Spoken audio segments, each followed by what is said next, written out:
So good evening. Thank you for coming. And you already heard my story from the friend Abdullah, so I don't need to repeat. I sincerely, friendly welcome you.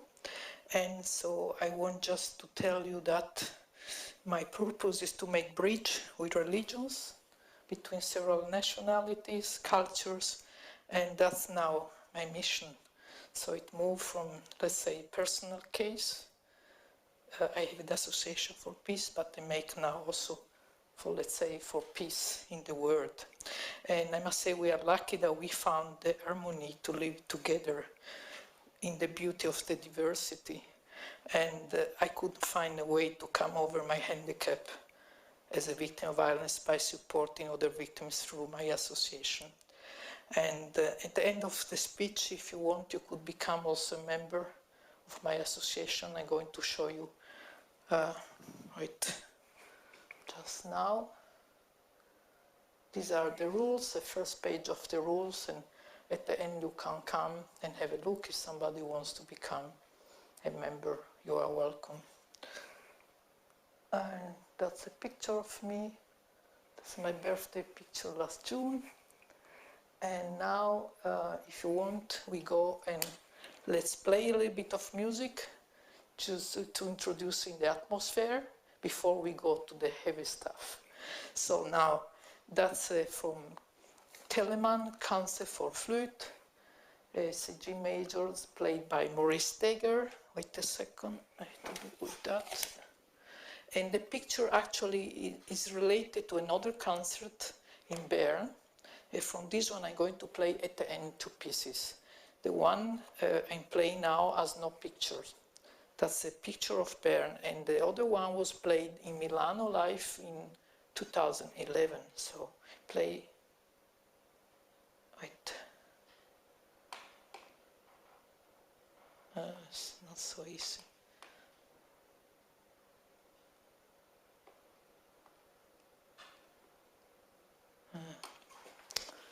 The technique, wait.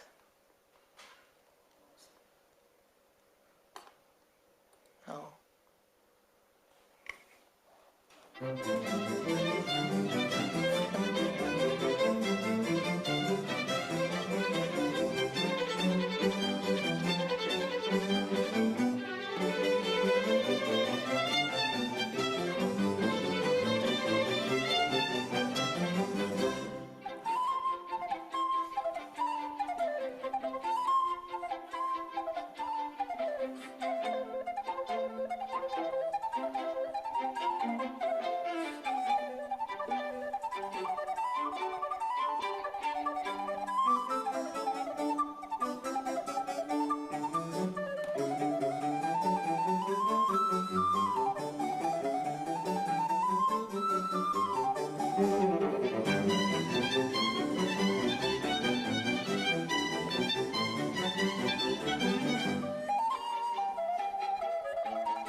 Now we go over to the main topic, which is migration and terrorism. And you see pictures of the IS, which is going to be one of the main team now. And I'm sure that you all agree with me that migration and terrorism are not the same, not at all, because terror has no color. But because of that, we sit on a powder magazine everywhere in the world. There is no control, there is no clear vision anymore. And at the moment, we are living in a diffuse third world war, but not a religious one, well understood. I would rather say that there is an internal sect war of Islam which has been used as an excuse to throw the West world into violence. And violence never has an excuse, so in spite of that, at the moment, it governs the world, but this might not be. And nobody talks about the victims. The world is upset, is thrown into a disorder, maybe also due to the tendency of someone who's confusing intentionally these two concepts of migration and terrorism with their different meaning, probably because of an interest which he or she could have on return. So I won't talk about lobbies now. People fear that terrorists mingle with the refugees. It happened already, unfortunately, but it has not to be the rule. That some migrants were terrorists, it's true, and they work in secret for the IS, Islamic State. By the way, IS, ISIS, or Daesh, what's the difference between those names? Daesh is a transliteration of the Arabic acronym, is a form of the same words that make up ISIS, IS in English, Islamic State in Iraq and Syria. That's the full name chosen by the organization, and when using full, it's definitely how they want to be referred to. And in Arabic, just like in English, that phrase consists of the words, 6 words, but in and and are omitted. For the last sound, SH, there's a single letter in Arabic which is unpronounceable to an Anglophone, and therefore our transliteration of the acronym has 5 words, and the final SH is in 1 word. So it isn't a previous existing word in its own rights, but it doesn't indeed now mean tyrannical, murdering fundamentalist who claim to be Islamic and to be a state. So the word is basically ISIS, but in Arabic. Nevertheless, the people it describes are in such a fury about that because they hear it quite rightly as a challenge to their legitimacy and dismissal of their aspirations to be a state, a caliphate for all Muslims by defining Islamic practice like the Sharia. But now we should ask ourselves if their fears about this acronym are justified. Let's inquire the way of their proceeding. What is the tactics of Daesh, IS? To let people desert their own home by killing, torturing, plundering, raping them. Let terrorists mingle with them and sow the same terror they are fleeing from, so that sheltering people will hate them and try to cast them out. That's Islamophobia. It feeds a hatred against foreigners, a devil's circle which caused the present migration phenomenon and let international populism rise at the same time. Unfortunately, there are many signals for it, especially in the East European countries, but also in Germany, France, Italy, USA. Without knowing each other, we only are afraid of each other because we fear the unknown. This can bring to intolerance and violence, especially against the weakest. Homo homini lupus, Thomas Hobbes described in his Leviathan already at that time, 17th century, this intolerance and competition among the human beings. And we are in the same situation today. This isn't the word of the privileged people anymore. It is the word of the desperates. So we find ourselves in front of a cosmic sliding down in epochal drama, a planetary transformation which turned to an everyday emergency. We should master it, change our priorities, avoid that it degenerates into an apocalypse. Nowadays, the Islamization is a fact. Let's make the best from it. I wrote that in a Twitter, and fleeing masses, it already happened many times in the history and in the history of the human being. I'll try to show it to you through a short excursion from the prehistoric migration until the emergence of the modern period.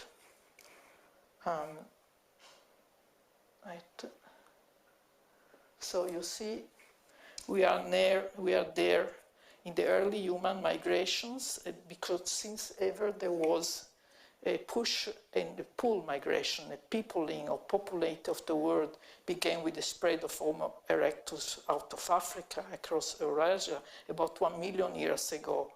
And then Homo sapiens appeared about 200 millennia ago, or Kia.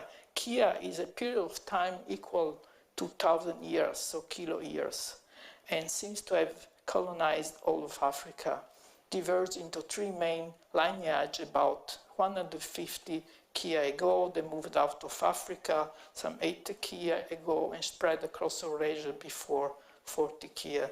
So migration to America took place about 20 to 150 Kia, and by 1000 CE, which is Common Era, most Pacific islands were colonized. And the last region of Polynesia to be reached was New Zealand in around 1000. Here we have the Neolithic expansion in Europe. You see that there is the influence of on clearly native cultures, which is the one I'm going, the topic I'm coming back several times, which is the acculturation and the assimilation. So I don't want to read the whole thing, otherwise we're still there tomorrow.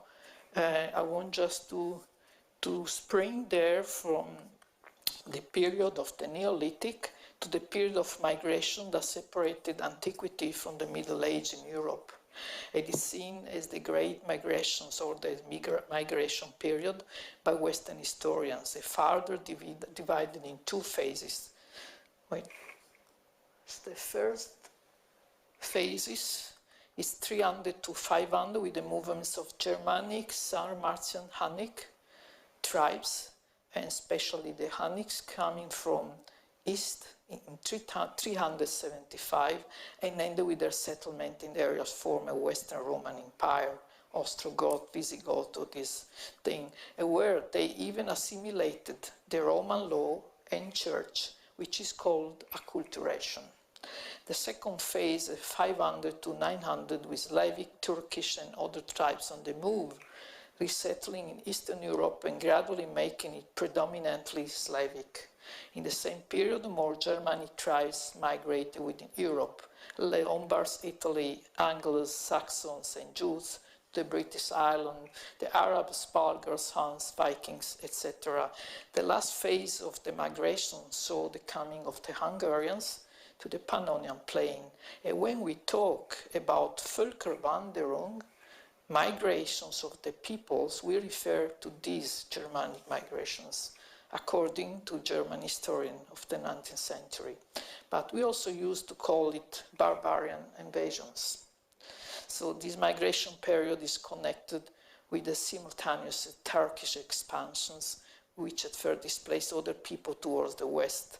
And by high medieval times, the Seljuk-Turks themselves reached the Mediterranean Sea. So the medieval period, which we often consider as a time of limited human mobility and a slow social change in the history of Europe, widespread, in fact, movements of people. The Vikings from Scandinavia raided all over Europe from the 8th century and settled in many places like Normandy, North England, Scotland, etc. Normans later conquered the Saxon kingdom of England, southern Italy, and Sicily, and Iberia was invaded by Muslim, Arabs, Berbers, and Moors, which brought a wave of settlers from North Africa. I not list now every single country, only a few examples.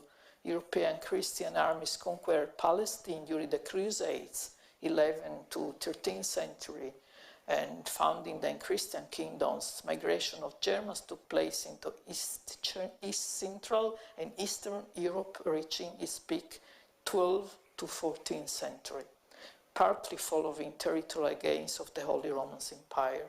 So at the end of the Middle Age, the Romans arrived in Europe, to Iberia and the Balkans, from the Middle East. In the 15th century, refugees brought with them from Constantinople, probably through Muslim Spain, they brought to Europe ancient scripts and helped that way to preserve the ancient cultural heritage. So you see that always migrants were helping for something even for culture. And then internal European migration stepped up in the early modern period. See? You see now we have, you can see with the color that that's already 17th century. And we are mentioned here, I cannot mention everyone. I was mentioned also the expulsion of Jews from Spain in 1492, the mass migration of Protestants from the Spanish Netherlands to the Dutch Republic after 1580, the 30 Years' War, we are almost there, 1618, 1648, the expulsion of the Huguenots from France, 1680, we are about now in this time. And then also the Habsburg monarchs encouraged the Serbs, whose kingdom's empire was overrun by the Ottoman Turks, to settle on their frontier. And there was the greatest migrations who took place in 1690 and 1736. Then now I spring a little bit and I go over to our times. Almost 12 million people from the East Bloc moved to Germany after the Second World War. 1981, there were again millions of migrants. Only in Berlin, 1,700,000 inhabitants emigrated, and at the same time, just 1,700,000 immigrated. So in that way, the half of the population has changed. In 1991, the new big exodus, thousands of migrants arrived from Albania to the Italian coast, escaping from war, violence, and death. In Greece, they had constantly migrations after the dictator, the crisis, the last attempt of push just now. Despite not sharing a border with Syria, but the relatively short sail from Turkey has made it a prime destination for hundreds of thousands of migrants from Syria and other countries. Nearly 250,000 refugees have landed in Greek shores in 2015. While a small number have been given temporary housing in Athens, most of them use Greece as a land bridge through the Balkans and into Northern Europe. Turkey already accepted 2 million migrants in the actual emergency, the most refugees of any country. Italy is the second immediate destination of most Mediterranean migrants' voyage. Over 110,000 refugees have arrived there only this year, and so far 960 were accepted. Germany is the main destination for many hopefuls. From 2011 to 16, Germany took in over 1 million migrants. We know the story with the poor Mrs. Merkel, but I mean, I appreciate her. She's very, very honest and very consequent, very, very logic. So she's going her own way. And other people who accept are, for instance, Austria. Despite of all polemics, Austria took in 90,000 refugees. Australia even will take in just over 30,000 migrants and asylum seekers by the end of 2018, making room for an extra 12,000 in the wake of the intensifying Syria conflict. Venezuela, which is involved in economic turmoils, has committed to taking 20,000 Syrians. Although it is allied with Bashar al-Assad, Jordan accepted 1,300,000 refugees, and it is the second guest land in the world, if compared to its own population. And Rania, Queen of Jordan, denounces that the want of balance between the underdeveloped countries, which received 86% of the refugee population in the world, and the richest countries in the world, which offered hospitality to only 9% of the refugees. So the philanthropy of her country led to diseases in this own population of Jordan. And that's why she was complaining. Also, Iraq has taken in nearly 2 million refugees and asylum seekers. Over 1 million Syrian Iraq refugees are in Lebanon, with a population of circa 4.5 million, has the highest refugee per capita number in the world. Actually, Egypt is giving hospitality to 5 million refugees from several nationalities. On the other hand, it is very deplorable that the Gulf states, United Arab Emirates, Saudi Arabia, Kuwait, Qatar, and Bahrain, according to Amnesty International, have offered zero resettlement place to Syrian refugees, even if they sit at the table of the Conference for Peace in Geneva. Their excuse is that they have given hundreds of millions of dollars in aid. Nor have Russia, Japan, Singapore, South Korea not given any hospitality. Israel is the only country sharing a border with Syria that has not taken any Syrian refugee either. It has extended humanitarian aid and medical treatment to over 1,000 people injured in a fight in Syria. The USA has spent more than $4 billion on the Syria humanitarian response, food and refugee operation in Jordan and Lebanon, but has taken in only 1,500 migrants. In spite of these examples, one can see that migration can be very enriching, even if it is almost always the result of an escape from war, religious persecution, misery, often sickness, but it means for people integration. It means a constant absorption, a useful contact and exchange which generates a cultural development, a loose web of thriving cultures like in Polynesia. From the prehistoric migration until the last present one, it always was and always will be a question of assimilations, because the new arrivals always bring novelty. At the same time, they absorb the best part of the old heritage, which has to be learned and interiorized, like, for instance, the German did with the Roman civilization. Without an intellectual assimilation, it is unthinkable to reach a cultural and social integration, which no person can renounce. So if we put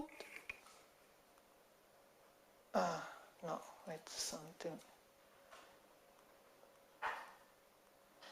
something happened, sorry. I missed, disappeared. I had,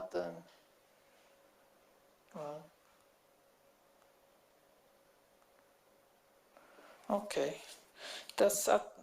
I had more slides, but it's okay. If we put the question, what's colonized, we will see already in the beginning of the pre-modern human migration that every time is a matter of a cultural substitution that happens little by little, so one cannot even perceive it. This is the constant basis of the world. It always happened, and it is continuously happening also now with the present flux of masses. The European colonialism of 16th to early 20th century, that's this one, led to an imposition of European colonies in many regions of the world, like America, South Asia, Sub-Saharan Africa, and Australia, where European languages remain either prevalent or in frequent use as administrative languages. There is a difference between the colonialismus and the migration. The first one imposed its presence intentionally to the people it submitted, and they feathered its nest at the expense of the Africa and other submitted people through slavery. On the contrary, the migrants had no choice. They came because they were forced to escape from war, persecution, misery, slavery. The changing of the civilization is anyway its enrichment. As the Spanish Jesuit Adolfo Nicolas says, he says, we always must remember that the communication between the several civilizations just happens through the refugees and the migrants. The world we know developed in that way. It has not only been a question of adding culture to culture, a real exchange happened. The migrants gave us the word without which we would be closed in our culture. by living together with our prejudices and limits.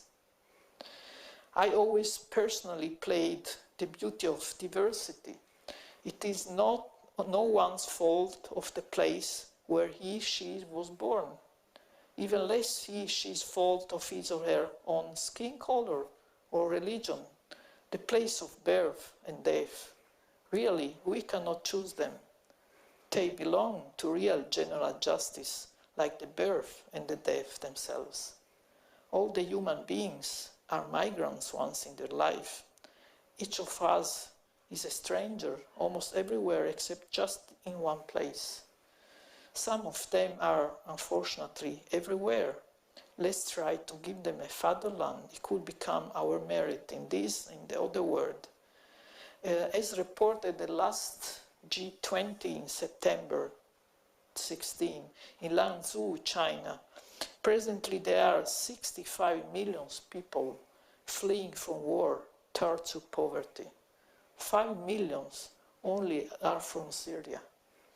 And since the war broke out in 2011, according to the United Nations UN, there are 14.4 million refugees of concern across the world.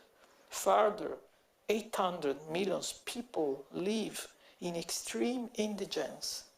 From Assad's barrel bombs in Syria to the Islamic State in Libya since 2014 and famine in Sudan, war, persecution and poverty are driving millions from their homes to seek shelter elsewhere. Many are arriving on the shores of the Mediterranean Sea from January to August 16. That way, over 207,000 migrants reached Europe. 100,000 reached overseas the Italian coast. 906 have been received, but according to the agreement of 2015, already 106,000 refugees should have been redistributed among the US states, but the EU states were not accepting that. So last March, the agreement with the Turkey seemed to make it possible, but unfortunately the agreement is in danger after the failed coup d'etat. So the failed push in Turkey, because the EU cannot grant anymore the entry visa free circulation for the Turkish citizens anymore. That was the condition. But after so many violations of human rights, it's not possible anymore, because the Turkish government was also using torture and wants to reintroduce the pain of death, so which could not be acceptable for Europe. So now that was a consequence of a revenge for the attempt of Putsch, and the President Erdogan was not respecting, let's say, the conditions. And that's why many countries fear that the Balkan route could be open again, even if in the meantime, refugees have been using alternative routes, Libya and Egypt. But the other countries are building walls of the shame. Because from Hungary to France, Calais, from Austria, they are building continuously wall. I'm coming back on it later. So of the previewed 160,000 refugees, only until February 16, only 300 had been replaced. Then with the Turkish agreement were 5,000 until summer, September, and now they stop because of the putsch. So far, Italy could transfer only 1,300 refugees according to the program, and they preview until autumn 2017, at least 40,000 transfers should be effected, but I don't think it is very realistic. So instead of only one hotspot in Lampedusa, now they bought 3 more, 6 were previewed. They bought 2 more in Sicily and 1 in Apulia. And there, migrants have to be registered, also with the fingerprints, while waiting for decision regarding their rights to political asylum. So the EU Commission wishes to create more hotspots near the harbors where refugees are being offloaded, because of no solution was found to share the migrants among the several EU countries. So how could we not receive them? It is their holy right to live. So many died in the Mediterranean Sea, trying to reach and escape from war and persecution. They made the death. That's why Italy started in October 2013 a sea rescue program called Mare Nostrum, after many migrants died near Lampedusa. They had two aims: to guarantee the safeguard of the life in the sea and to stop the illegal boat transport and smugglers who take advantage of the migrants. They had many means at disposal in the double sense of financial and military, boats, helicopters, etc. once.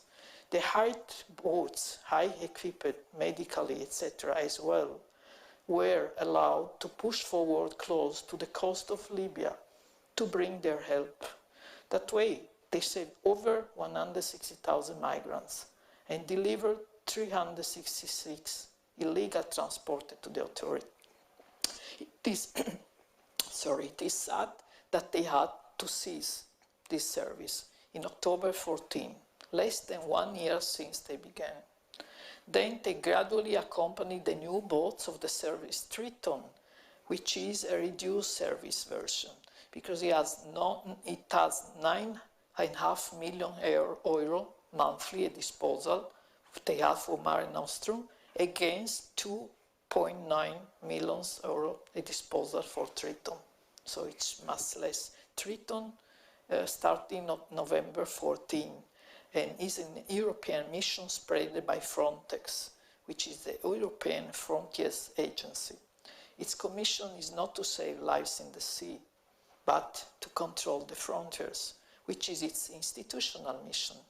Nevertheless, the boats can operate in emergency for interventions to search and rescue, but only within 30 sea miles from the Italian coast, without pushing forward to the Libya coast. The crew, the Navy, and the air fleet like the financial support as well. Everything is limited. That's why Frontex has been very much criticized after a new tragical shipwreck. At the moment, a national navy is operating beside Triton in the Channel of Sicily, and the military navy Missione Mare Sicuro is operating beside Triton, supporting them. The European Coast Watch started now in October. We are experiencing the worst humanitarian crisis since the Second World War, which is an existential one, full of the values and ethic, lack of confidence, is a religious one, with the Islam problem already since 2001, with the IS invasion since 2014, Arabic Spring. It is a financial one since 2008. Of course, we could put the question, where should we flee, Europeans, flee from terrorism if everybody is coming here to us? We could always take into consideration to go to Australia or New Zealand, who knows, but migrants are now here. Now I'm showing some law, because refugees are protected by several laws, like that's European Convention of the human rights. That's one of the conventions which are protecting a lot. For instance, let's see. So it's very small written, but you see in the very beginning, and you see the first right,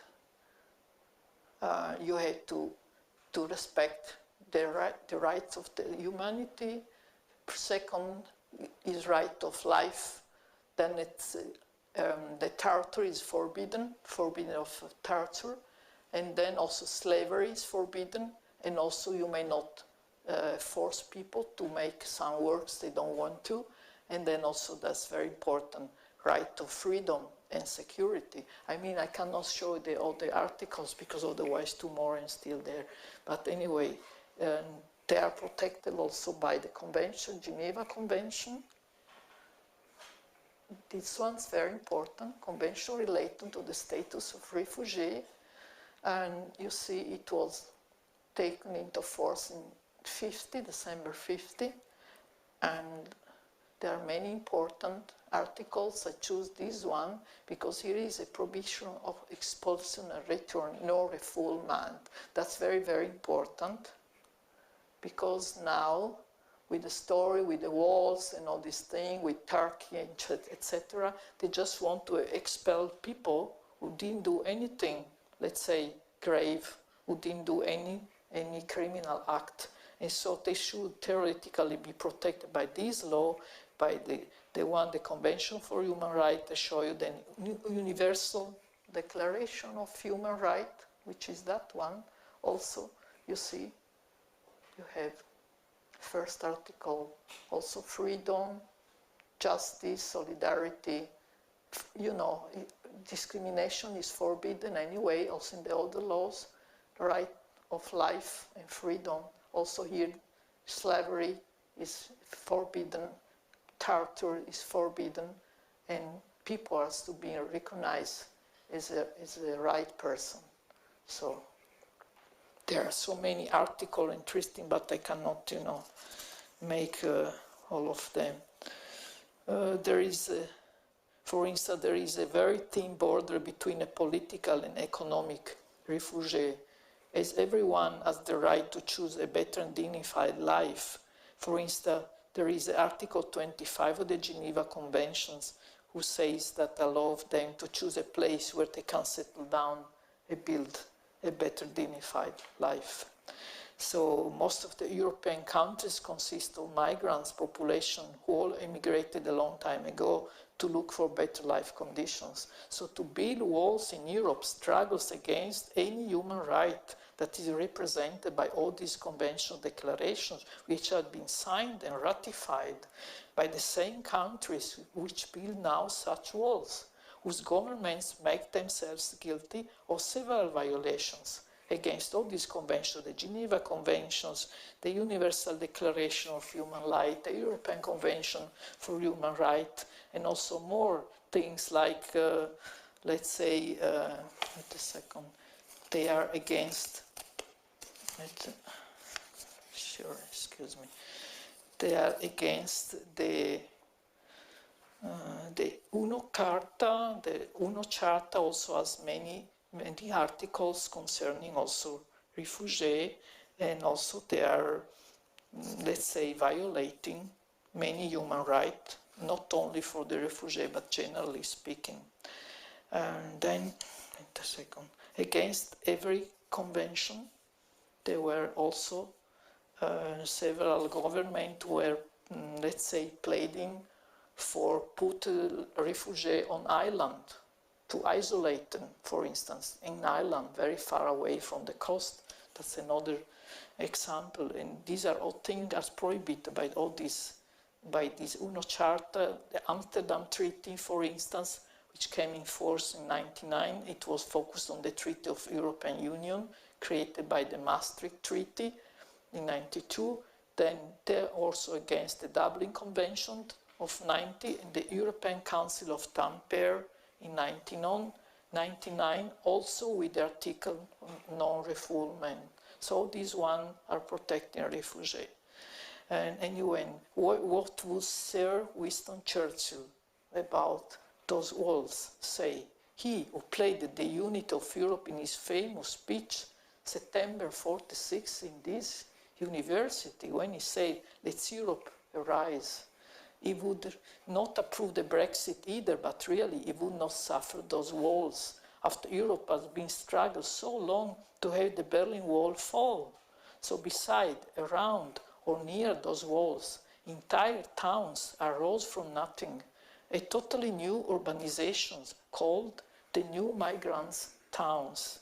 From Calais, which was a bidonville with 7,000 people, which had been broken up recently, until Hungary, through Serbia. It is the chance of the poor to stay in Europe. They build them by themselves. So those heads of governments play a game between the superpowers to the prejudice of the poor people. They should be expelled, really not belong to the EU anymore. Instead of walls, let's build a chain of hands according to the Article 33 of the Geneva Convention, no refoulement. Refugees may not just be expelled, I said before, without a very grave reason, to the frontiers of territories where their life or freedom could be threatened by dangerous government. So we would be confronted with a big problem if the last metaphorical wall collapsed, which separates the north, wealthy, privileged world hemisphere with 1,200,000,000 inhabitants from the south, poor world hemisphere with 5,700,000,000 inhabitants. I think that the present migration phenomenon could represent the beginning of a soft landslip that we should indeed favorize to avoid the frontal hit with a mass which is much bigger than we are. Because we are fault if they are in such miserable conditions, as we have taken advantage of them for a very long time by recruiting them at a low cost of labor just to keep high our welfare level at their cost. The rich West plunder over centuries the rest of the poor world of human and material resources, and now we get a bill. According to the UNEP, the UN for Ecology program, the natural resources are not covering the global need, in spite of the over-exploitation caused by the digging out of metals and abusing of every kind of energy. So focus on the global earth warning. Some leaders of the West governments show hostility against the incomers. They should take their own responsibility, think of their own poor, and invest in the ecology instead of investing in weapons. Here I go over to a very scabrous subject because the weapons lobby is one of the most powerful in the present constellation. I don't mean only the American one, and Barack Obama has been struggling uselessly against it. This is one of his big merits. But generally speaking, in today's conditions, when some people sit at the table of the Conference for Peace, financing at the same time the terrorism. So there is a very hypocritical struggle which comes to cost million lives. The topic concerns France, Germany, Switzerland, and more countries, which all deliver arms. I don't want to enter into details, but once a German minister said that he could not impose his proposal for a reduction because of the fear that jobs could get lost that way. So now, let's say only one question: where is the moral? Obviously, these word moral are always being ignored when it is a question of arms.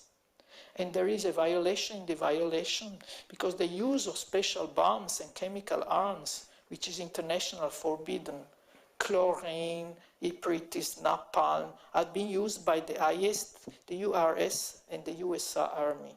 Everyone, and also the Syria regime of President Assad, who promised Barack Obama to cease, not to be bombed by the US Army. He didn't keep his word and killed that way many civilians. So against any convention, even hospitals with civilians, also children and physicians, were bombed by the URS and the USA as well. Aleppo, which was already in ruins, was hit at worst with such prohibited weapons like white phosphorus, cluster bombs, and fire bombs. By the way, how can the IS finance such expensive arms? It seems that beside the selling of oil on the black market, the ransom for hostages and the bank plunder, the proceeds from smuggled antique artifacts represent 30 until 50% of the total income for Daesh. In addition, the terror organization put up a real authority for looted art to keep the control of the activities. Last year, an interesting symposium has been organized in New York by the American State Department, the UN, the FBI, the American Ministry of Justice, the Metropolitan Museum of Art, and several auction houses, with the purpose to preventing from perpetrating such crimes. For the first time, concrete pieces of evidence are being produced. American Special Corps found in the accommodation of an IS leader that had been killed in that attack, beside numerous artifacts like antique coins, documents which prove the existence of an IS authority that controls the excavation of archaeological finds, the plundering and the income from the selling on the black market, inclusive of the tax declaration. The UN had previously appealed to its member states to prevent such activities, according to the Resolution 2199, which had been drafted within the bounds of Chapter 7 of the UN Charter, the measures in case of threat of violation of peace and attack treatments. The speaker of the online auction house, eBay, reported that in Zurich, in 2007, an online auction of a 4,000-year-old Iraq object had been stopped at the last moment, thanks to a piece of advice from Germany. So from this episode of looted art trade, we can notice that the IS had plotted its attacks a long time ago. So how many civilians have been killed so far in Syria by the Assad regime? How many by the USA or the URS bombs? How many by the IS? Since 2000, there have been over 61,000 terrorist attacks, killing more than 140,000 people. There are 9 times more people killed in terrorist attacks today than there were in 2000. Boko Haram, the IS-affiliated Nigeria terrorist group, was responsible for 77% of deaths of private citizens. The IS for 44%. There is a list of safe countries which is not realistic, according to the Article 33 Geneva Convention, already mentioned the non-refoulement. How can one put on this list Nigeria, where Boko Haram already killed more people than the IS?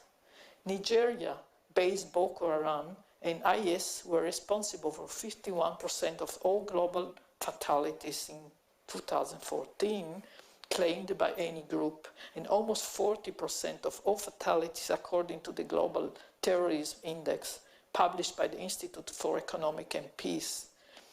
IS killed more people in combat than in acts of terrorism in 2014.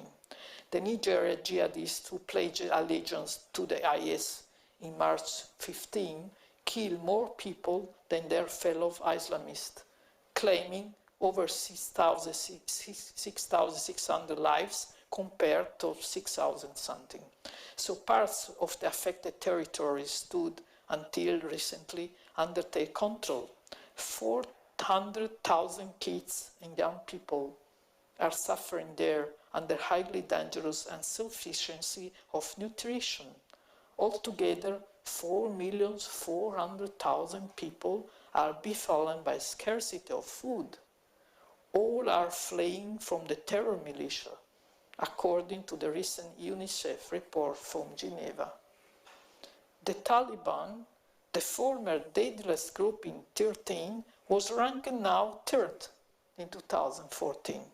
Therefore, refugees from Nigeria have a right to asylum against persecution like Syria, Iraq, Afghanistan migrants.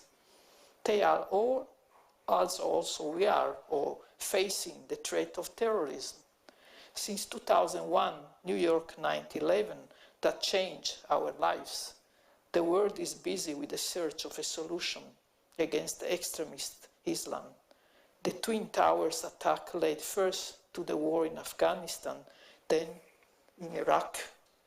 2011, the security shot on the crowd of manifesting people in Dera. In the following months, the encounter spread in the whole Syria. 2012, a plan for peace failed. It had been approved by the Council of Security, but the opposition, which had been supported by several countries, is divided even about the role of the Islamic groups. 2013 begins the exodus of the civilians. Hundreds of thousands of these refugees, along with others fleeing threatened areas in the Middle East, Africa, and elsewhere, are undertaking perilous journeys by land and sea after setting their sights on a better future in Europe. This brought to the biggest migrant crisis the continent has experienced in decades. I never forget a picture I saw last year, 15, a river of people fleeing through my area, Friaul, in Italy, north of Italy. I never could get rid of such images. I'm often thinking that how lucky we are, also now, while I'm speaking, millions are on the street, fleeing without eating, without sleeping. I think that more empathy is necessary, and it is really a moral imperative in such a world conjuncture. Not all the areas have the same reaction. For instance, in northern Italy, Piedmont, only 6%, Lombardy also 30% of the population are able to transform the first impact of compassion in a complete solidarity. There is a gap, a passage is missing to reach the condivision of suffering. In Sicily, on the contrary, there is a total engagement which leads to a full sharing of emotions. Let's think of the pietas latina in the meaning that we should acknowledge the sense of duty which binds migrants to their families and religion, and respect it. I believe that this mixture of respect and feeling could have been reached in Sicily. On the other hand, I experienced in Malta last summer an episode that shows the other side for refugees. It means that they can't even help in spite of their emergency. Sorry, I sprained this, but you saw when I said 70 from Boko Haram and 40 from IS. Sorry, I'm not very technician. So I'm a sailor, so I have always a lot of adventure by sailing. That's a picture in Madeira, has nothing to do but just to show. And that's a big regatta in Trieste. We have more than 2,000 boats at the start. And then that's this year. The other one were 5 years ago. That's this year in Trieste. And that's transferring a boat from Venice to Trieste. And before these things, I was in Malta. I was in Malta because I had been cheated by a guy in internet by a wrong ad. So I was then in an emergency, and I had to leave the boat overnight with the police because I had been threatened by this crazy guy that he wanted to kill me. And it was middle of August, and you cannot find anything in Malta or any place, no hotel, anything. And I had to get off the boat, and I spent one night the front of the yacht club with my luggage on the floor. And then I had been helped by this Syrian refugee, because I had to leave the boat, and of course, middle of the night you can't find any hotels, and I had known these people, one of these people, just casually. Well, they were honest workers. They were waiting for a young brother coming from Berlin to visit them, and they gave me hospitality 2 nights, and I could find a flight to Italy. And I must say, they had only one real bed with bedclothes and one towel, but they gave them to me. So I realized that for them, hospitality is a holy thing. And so I really appreciated it and tried to let them also get in contact with people who could have helped them by finding a better job or something like that. And they were honest, good workers, beside good and well-educated people. They were fair-skinned, and looked like young Europeans with same clothes and mobile, etc. I remember that I was reading about the increase of demography in Germany through Syrian refugees at the beginning of the migration crisis. I could only agree with this idea because I don't think the people would have any problem with integration. I was thinking of the same period when Germany had been accused to receive only Syrian cultural refugees. In fact, many Syrians had good jobs before they escaped Syria. They were judges, engineers, teachers. They had to abandon their home and everything because of the political persecution. One of these people who helped me, my helpers, the one who really brought me home, showed me the picture of his bombed house in Aleppo, where his parents still live. They didn't want to leave their home. He has to send every month money for the parents. That's why they went to work in Malta. And then he told me that his brother has been killed by IS, and his cousin had been injured by a bomb on the street near the house, lost both hands, and is blind his life long. And he showed me this picture as well, and I could not sleep the whole night. And so you'll good understand why I'm here now, and all the more considering this episode. So according to the Office of the UN High Commissioner for Refugees, 4,800,000 people abandoned Syria for 2013. There are over 7 million evacuees on a population which counted 18.5 million inhabitants before the civil war. Over 500,000 victims, among them over 50,000 children. 2014, the negotiations of Geneva are unsuccessful. Damas declines the possibility of a transition government. It is the birth year of the IS that announced the creation of a caliphate between Syria and Iraq, with Raqqa as the capital. The USA are leading a coalition which begins to bombard the IS. In September 2015, the URS military mission starts. That made everything much worse. In February 16, the USA and the URS concluded an agreement about a partial ceasefire in Syria, but it didn't work. The war and the massacres went on. The URS-USA agreement of the 19th September, now 16, for a ceasefire didn't last either. The superpowers should have kept their word to reduce the violence 1 week long, letting start that way the humanitarian help, which had been stopped so far by the war, and creating a common order center to strike together Daesh and the Qadist of al-Nusra, which recently changed its name in Yabit Fatah al-Sham. But the URS didn't respect it and bombed Aleppo, the tormented Syrian city, which has been injured at most, as mentioned above, about prohibited arms. The same happened again during the last ceasefire, now in November. Aleppo has been bombed again by the rebels, so the Syrian regime. Every time it's the same, everyone blaming the others. As a result, as a consequence, even more civilians were killed. The survivors were forced to flee. The Syria war was not only a terror for the population, but it was feeding at the same time the terrorism. There are two very preoccupying phenomena which are bound together: the foreign fighters and the not accompanied minor migrants. The first one are a very high hidden danger. I define them as the metastasis of a cancer. We indeed really don't know where they come from, but above all, we don't know where they are going to reappear. All of them are jihadists. It means they are following the jihad, the striving or struggling in the way of God. Jihad can be considered as exerting one's utmost power, influence, endeavor, ability in contending with the object of disapproval.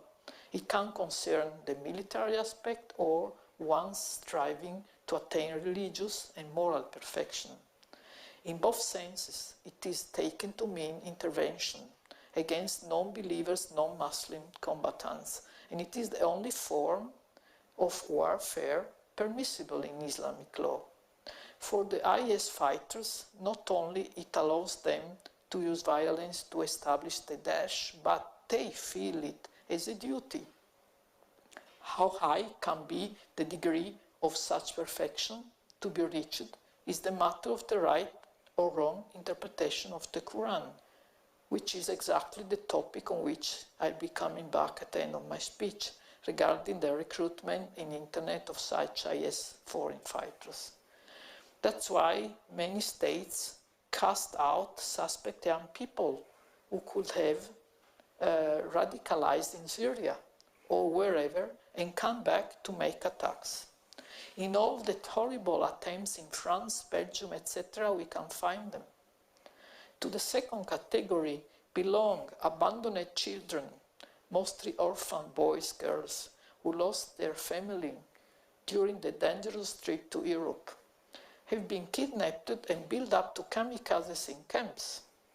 Many of them let themselves explode with a belt in the last couple of years, without even knowing what was happening to them, especially very young girls like 9 years old. Both categories have been involved in most raids since the ISIS exist. There is another dangerous category which really deserves more attention. The EU citizens with Maghreb roots who let so much talk about themselves in the last couple of years. They represent the part of the neglected population who lives in the suburbs and couldn't integrate with the rest of the inhabitants who are better settled down in the society. It is a question of acting on revenge for the suffered isolation. I would almost talk of a second French Revolution, but after the Dhaka massacre, academicians came on the surface who seemed to have laid the whole actions behind the attempt. And that made the description of the conditions much more complicated and confused. Anyway, all these categories, except the academicians, had been recruited in internet through the wrong Quran interpretation. I'm coming back soon to the topic religion. Here one must say that it is necessary a better collaboration between all the governments and intelligences to prevent a future which already began. Prevention in the cyber communication with intensive and deeper internet controls, ciphered data could save lives. To prevent the worst of attempts, better controls of minors on the borders could prevent that children disappear. Better controls should avoid another terrible consequence of the war and the migration. The smugglers who transport illegally refugees on boats, which are in very bad conditions, and take advantage of them by demanding possible amounts from them for the risky crossing with no security. If the migrants cannot pay the fee, they abuse them and transplant their organs without asking them for permission. It's a very serious violation of the human rights, which the CST assistants I described above, these marriage secure, etc., they should absolutely try to avoid it. Smugglers made more than 4 billion euro from their criminal activities in 2015, with more than 1 million migrants arriving on the Greek and Italian shores. Like on the sea and on the land, the allied governments against the terror should consider a strategy to protect with preventive measures the air traffic as well, before, during and after the flight, to guarantee the safety of the passengers. Another front to be protected is the cyber communication. On the one hand, cryptical and coded technical data should be prohibited by prevents terrorists from using it among themselves. On the other hand, the countries and their intelligences should have at disposal some data systems with exclusive access to avoid that terrorists could hack them. With the cyber communication, I mentioned the last field of the security. Now a question is coming up regarding international law. How much freedom is ready to sacrifice every country in favor of security. Israel has already given its answer a long time ago. The old freedom ends there where others' freedom begins. That's liberalism. A country which had been strongly hit by terrorism, like France, are struggling with this enigma. Tourism has been compromised in many areas, especially in North Africa, but also in the Turkey and France as well. Everybody is still looking for a solution. The international community is also looking for a solution for Africa. Under the name Marshall Plan for Africa, the EU Commission wanted to present a project against migration to spur economic development, offer its inhabitants better possibilities of life, and persuade the potential migrants to stay home. To block the human displacement, they wanted to introduce a blue card scheme for highly skilled workers from outside the EU. Let's say probably it would have been based on the Article 19 of the Geneva Convention regarding liberal professions. But unfortunately, I can't go in details right now. It seems that the plan was sentenced to fail, at least so far, first of all, for economical reasons. Before I go over the last main topic, the religion, I'd like to mention a very sad and cruel recent finding. 72 mass graves had been discovered this year in northern Iraq, near Mount Sinjar, and in Syria, Palmyra, where also a lot of masterworks, art has been destroyed. Up to 15,000 victims are buried in such partly open graves. Dozens of Yazidi Iraqis, a religious minority, as well. Is again. Danke. Thank you for coming. So up to 15,000 victims are buried in such partly open graves. Dozens of Yazidi Iraqi religious minority, as well as members of the Shia community, had been killed in 2014 by Daesh. It should be the final act of mass executions committed by the IS before the Kurdish forces recaptured the area in December 14. So said Joe Stork, Deputy Middle East Director of Human Rights Watch. He said justice for the Yazidi victims of the mass killing by ISIS depends on preservation of the Mount Sinjar's grave sites. The Kurdish authorities should protect the evidence of those sites and shield them from further degradation by weather and animals. Some mass graves were uncovered, which could prevent from a comprehensive excavation that could provide an accurate count of the victims, also because some relatives believed to recognize the rest of some family members and tried to bury them privately. So it's an unmeasurable act of atrocity. In this case, we found ourselves in front of the first genocide of the 21st century, perpetrated in the name of a religion that's trying to exterminate the humanity, of a God of the revenge who preaches the hatred against the diversity and the tolerance. In the truth, it is the work of sick souls who trick the reality and want to rule the world on lies. I'm going to show it to you by reading a few surah from the Quran after short discourse of Islam. Now I wanted to tell you, it's already 8:15. I had maybe a long story of the Islam. I don't know if I make it. Maybe I can begin and then spring to the surah. Are you agree? Yes. Okay. I begin Islam, it means submission or surrender. It began in the early 7th century in Mecca, quickly spread in the Arabian Peninsula.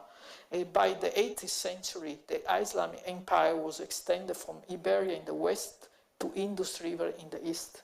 And it reached its apex in the Golden Age, which was between 18th and 13th century, involving various caliphates and empires, traders, and conversion to Islam by missionary activities. Islam is an Abrahamic monotheistic religion which upholds that God is one and incomparable, that the purpose of existence is to worship God, and therefore repudiates polytheism and idolatry, called shirk, and rejects the Christian doctrine of the Trinity and divinity of Jesus.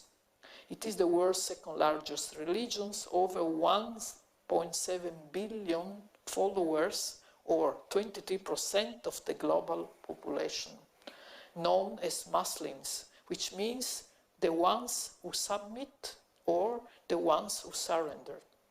Allah is the term with no plural or gender used by Muslims and Arabic-speaking Christians and Jews to reference God, while Ilah, Arabic, is the term used for a deity or a god in general. Muslims are not expected to visualize God, and pictorial depictions of angels are generally avoided in Islamic art as well, as the idea of giving form to anything immaterial is not accepted. This concept could maybe explicate the iconoclastic fury of the IS, which destroyed so many art masterworks. Belief in angels is fundamental to the faith of Islam. The Arabic word for angel means messenger. According to the Quran, angels are made of light, don't possess free will, and therefore serve God in total obedience.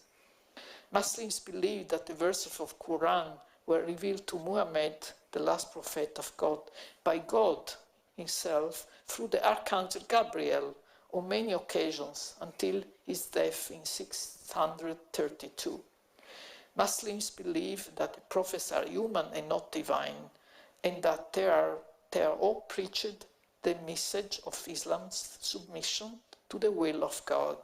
The Quran mentions the names of numerous figures considered prophets in Islam, including Adam, Noah, Abraham, Moses, and Jesus. Muhammad's companions memorized and recorded the content of these revelations, known as the Quran, which is viewed by Muslims as the final revelation and literal word of God, and it is widely regarded as the finest literary work in the Arabic language. The Quran set the rights, the responsibility, and the rules for people and for societies to adhere to it. It is divided in 114 surah chapters, which contain 6,236 ayat verses. The Quran is in a way derived from the biblical scriptures, as it summarizes some or gives alternative interpretations of events that are described in them.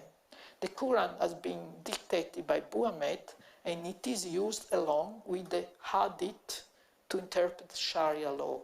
Hadith represent the tradition of the remarks and some actions made by Muhammad or by some third person who had been cited and approved by him. They are enforced as the second rule-giving source of the Islamic doctrine. Sharia law is also cast from the actions and words of Muhammad, Sunnah. It regulates public and private behavior, even private belief, very strictly. It is the more intrusive and restrictive law in the world, especially against women. It is still used that way today in Saudi Arabia, among others. It cannot be altered, but interpreted in several kinds. See the different versions given by the imams. Religious concepts or practice include the 5 pillars of Islam, which are obligatory acts of worship. The first one, the creed. A second, daily prayers must be performed 5 times a day. Third is the almsgiving. Fourth, fasting from dawn to dusk during Ramadan. Fifth is a pilgrimage to Mecca to be performed at least once in life during the Islamic month in the city of Mecca. A mosque is a place of worship for Muslims who often refer to it by its Arabic name, masjid.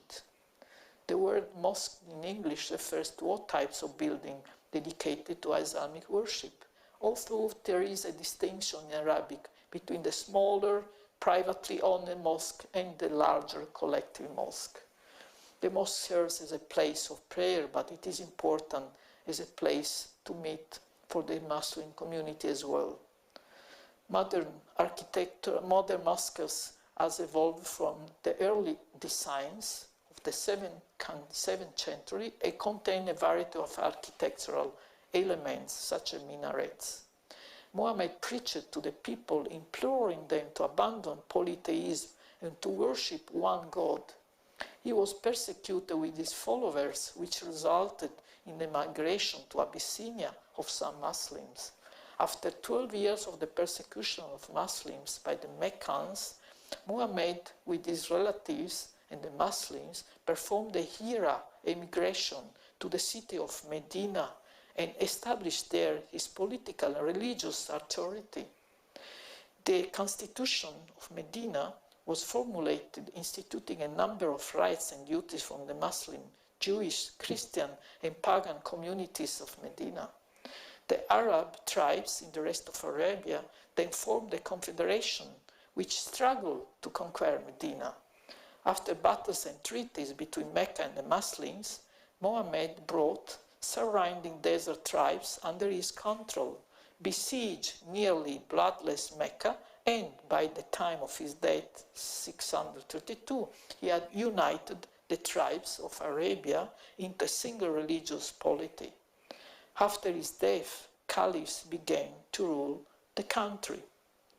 The largest denomination in Islam is Sunni Islam, 75 until 90%, arguably the world's largest religious denomination. Sunni believes that the first 4 caliphs, a companion, a close friend of Muhammad, was made the first caliph, were the rightful successor to Muhammad, since God did not specify any particular leaders to succeed him, and those leaders were elected. They also believe that any righteous and just person could be a caliph, but they had to act according to the Quran first, then the Hadith, the example of Muhammad, and give the people their rights. The Salafi movement claimed to take the first 3 generations of Muslims, known as the Salaf, as exemplary models. In the 18th century, Muhammad ibn Abd al-Wahhab led a Salafi movement, referred by outsiders as Wahhabism stream, in modern-day Saudi Arabia. It follows an intolerant stream which preaches the Sharia. It is the official Daesh religion. The Sunnis believe that the caliph should be elected by the community. Shias, on the other hand, believe that Muhammad appointed his cousin and son-in-law Ali ibn Abi Talib as his successor, and only certain descendants of Ali could be imams. As a result, they believe that Ali ibn Abi Talib was the first imam, leader, rejecting the legitimacy of the 3 previous Muslim caliphs. Other smaller groups include the Bora, as well as the Alawites and the Alevi. The Alawites means descendants from Ali, who originated the Shia schism. The word indicates the Shia sect of Islam that was ruling Syria before the civil war, in fact, through a political elite led by the family of President Bashar Assad, even if the majority of the country is Sunni Islam. Sufism is a mystical, ascetic approach to Islam that seeks to find a direct personal experience of God. It is not the sect of Islam, and its adherents belong to the various Muslim denominations. Sufi practices such as veneration of saints have faced stiff opposition from followers of Salafism and Wahhabism, who have sometimes physically attacked Sufi places of worship, leading to deterioration of Sufi-Salafi relation. The majority of Muslims live in Asia. 62% Indonesia, Pakistan, India, Bangladesh, and Africa, with the most populous Muslim communities in Egypt and Nigeria. In the Middle East, non-Arab countries such as Turkey and Iran are the largest Muslim majority countries. It is estimated that by 2050, the number of Muslims will nearly equal the number of Christians around the world. Most experts agree that Islam is growing faster than any other faith in East and West Africa. No matter which religion one belongs to, it is out of question that every religion deserves respect.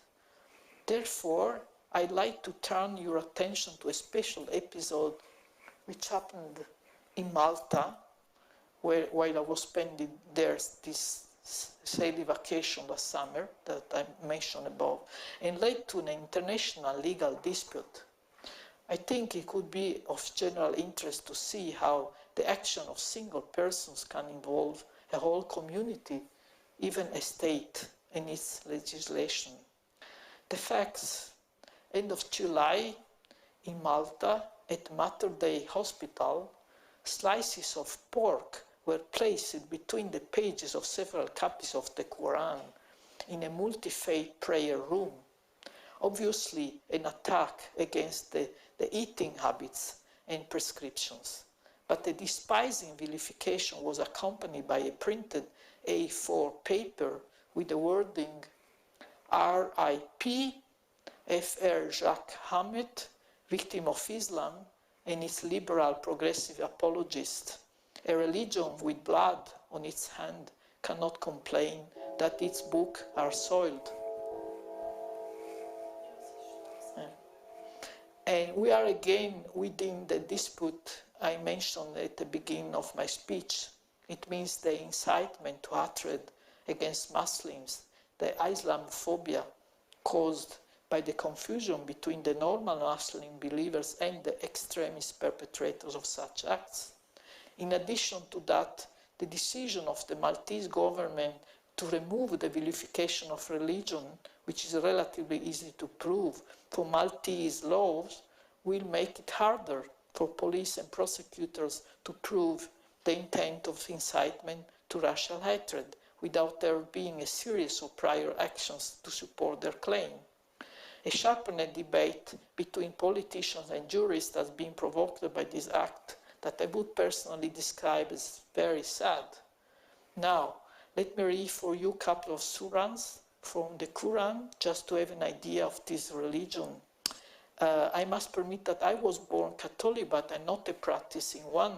I believe rather in a positive, logical ethic which takes into consideration tolerance, generally speaking, including the religion. So the Quran Surah chapter 2, Ayat verse 62. Verity, those who believe and those who are Jews and Christians and Sabians, whoever believes in Allah, God, and the last day, and do righteous good deeds, shall have their reward with their Lord. On them shall be no fear, nor shall they grieve.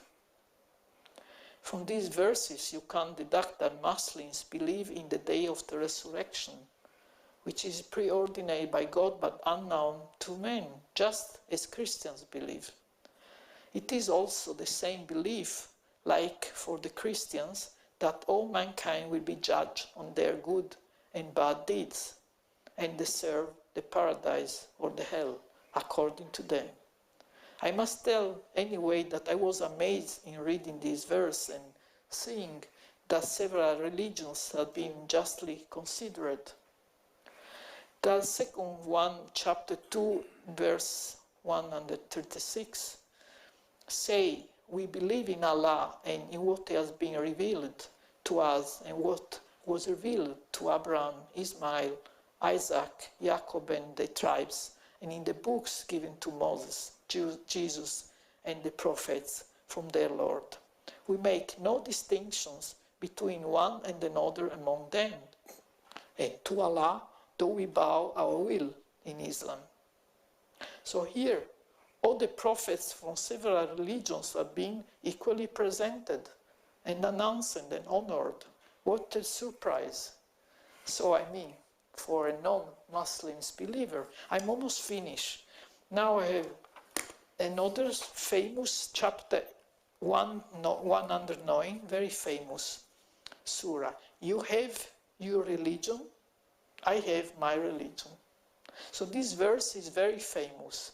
It has been called the tolerance verse, and it has been cited very often because of its extremely interesting in its contradictory sense.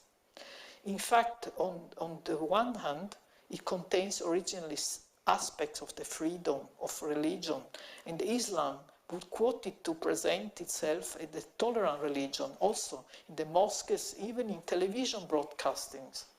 On the other hand, instead of a request or demand for tolerance, one could interpret it as an obstinate opposition against the enemies of their own religion.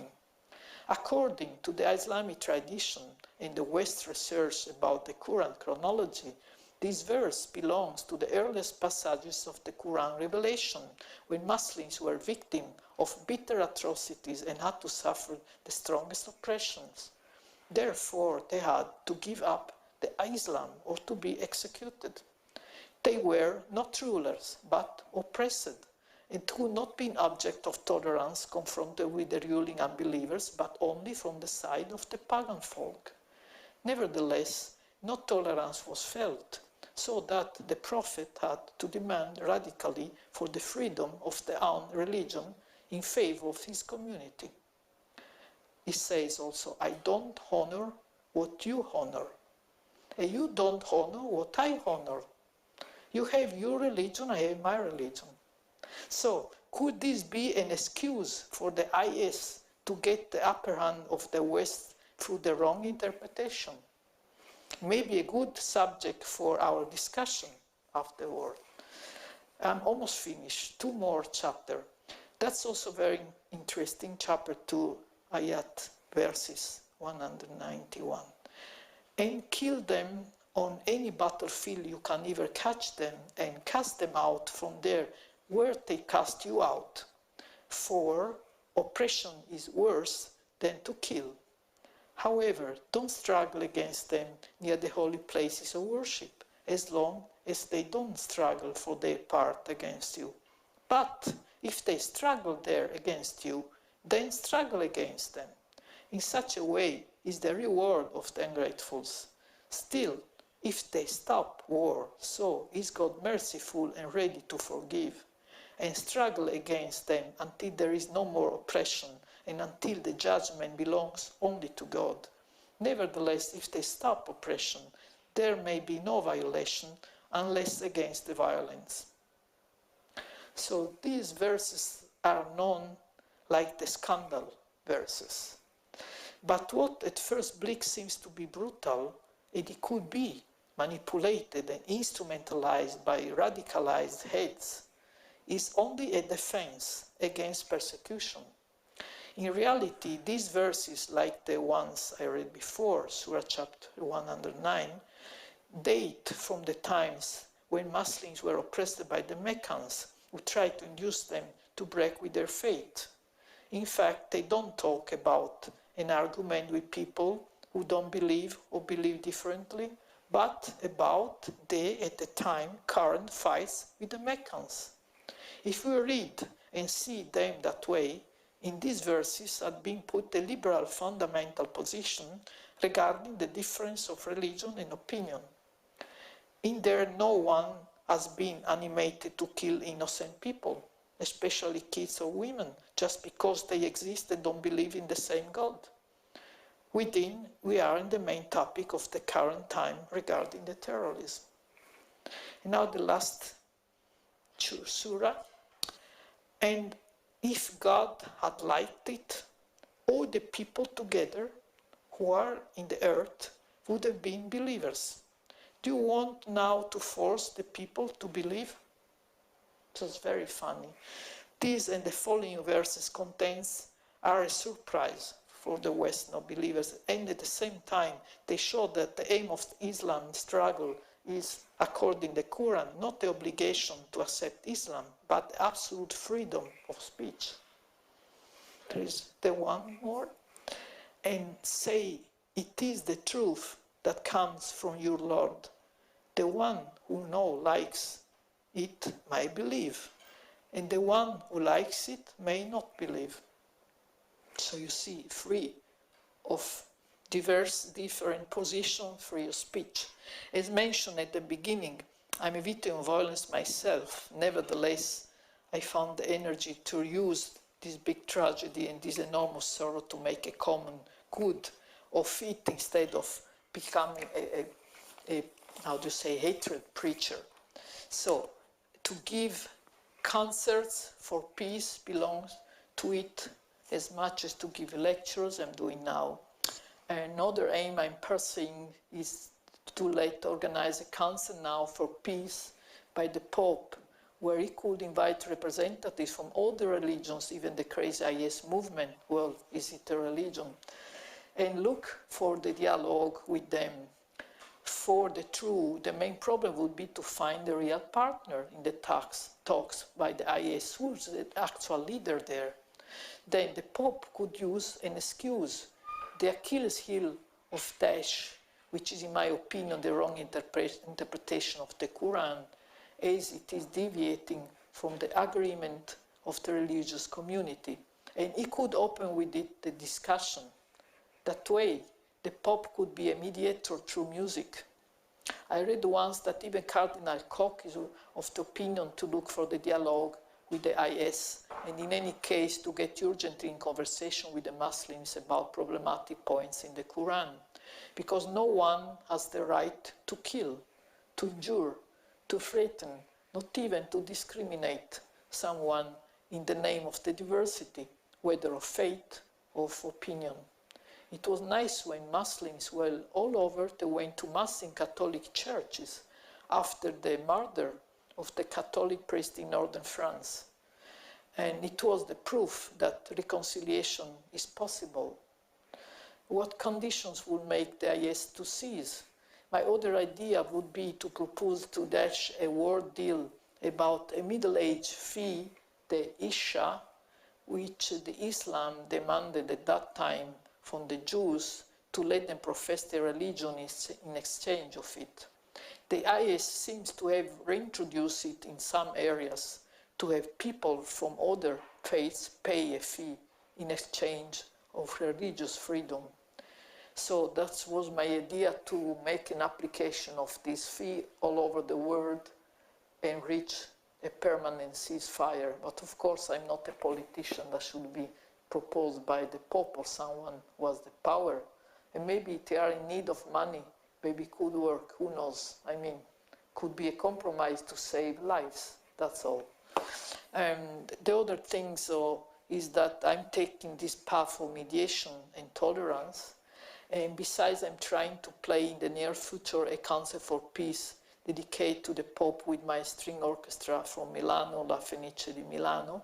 And another project is that I draft also for peace with the music of Mahler Fourth Symphony and texts by Armin and Brentano, which should be picked out as a central theme on stage by the Juno Ballet of the Opera Zurich. And that's also project for peace in the sense that the topic, the theme of the literal texts are the life seen with the eyes of a child, from the birth until the death, with the final vision of the paradise. And the paradise is the lost childhood. Everyone has been a child. So it could be also dedicated to the terrorists in that sense, to move them. I'm trying everything. So, for we live in a very difficult time, so full of proofs, and through the cruelties of the terrorists, we have been downgraded in the Middle Age obscurantism, actually in the worst one, because women were more respected at that time than nowadays. Nevertheless, there is only one word that we are all on the same word. Everybody of us can be in need. Everybody of us can give. So let's try and go out of this egoist cage. The sun shines for everyone, so let's share this shine. Let's our hearts sing and give joy. Stop everyone against everyone. The best revenge is the forgiveness. I know it is hard. I had to my skin, literally, if someone broke my hand, but at least let's try to be conciliatory. I saw that artists may not stay in her ivory tower anymore. Music is the most immaterial of the arts, a universal language without boundaries, which can create bridges. Therefore, I'm convinced that music will save the world. So the president of our association is Dr. David Simon, is unfortunately not here with us. He's sending the greeting from New York, Ground Zero, as a sign of hope and rebirth. And I would like to thank very warmly this university for its great hospitality and its mind-opening, and to hope in a further collaboration. At the end of my speech, I had the possibilities to have a look into the rules of my association and to become a member as well. Now I'm going to play some more music, if you like, and thank you for coming and participating.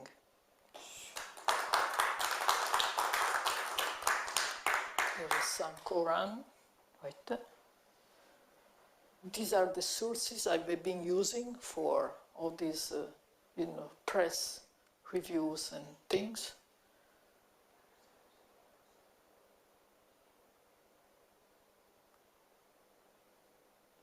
And these are pictures of this concert in Bern 2 years ago. I'm going to play now from this, with this soloist, another soloist, Justus Franz, is from Germany, and that's not recorded. The other one was recorded, Blockflöte. That's normal flute, traverse flute. And we are going to play from the Lebrun Concerto for flute, last movement. Wait, no, I went back. I think I have to do this again.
Now I let you listen to another piece by Verdi to finish, and they are the prelude to Traviata, to first and third act.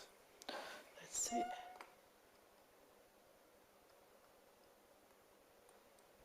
Because that's a chamber orchestra from La Scala, Milan.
Good.